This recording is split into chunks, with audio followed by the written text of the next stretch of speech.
Welcome back to Better Everyday Studio.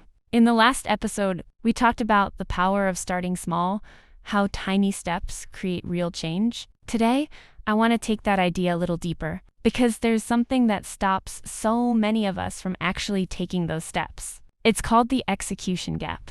What the execution gap is? The execution gap is the space between what you intend to do and what you actually do. It's that moment where you say, I should read tonight. I should work out.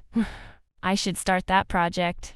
But somehow, nothing happens. Not because you don't care, not because you're lazy, but because your brain is wired to protect you from anything that feels big, heavy, or uncertain.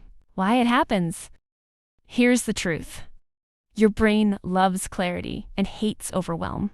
So when your goal feels too big, even if you want it, your brain quietly pulls you back. That's the execution gap, the space where good intentions go to die. But the good news is, you can close that gap, and it doesn't require motivation.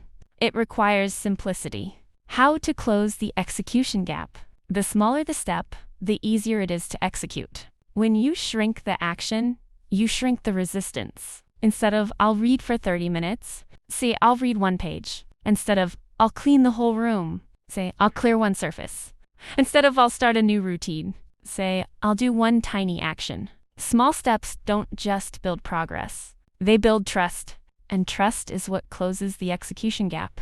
Micro action of the day. So here's your micro action for today. Take one thing you've been meaning to do and shrink it down to the smallest possible version.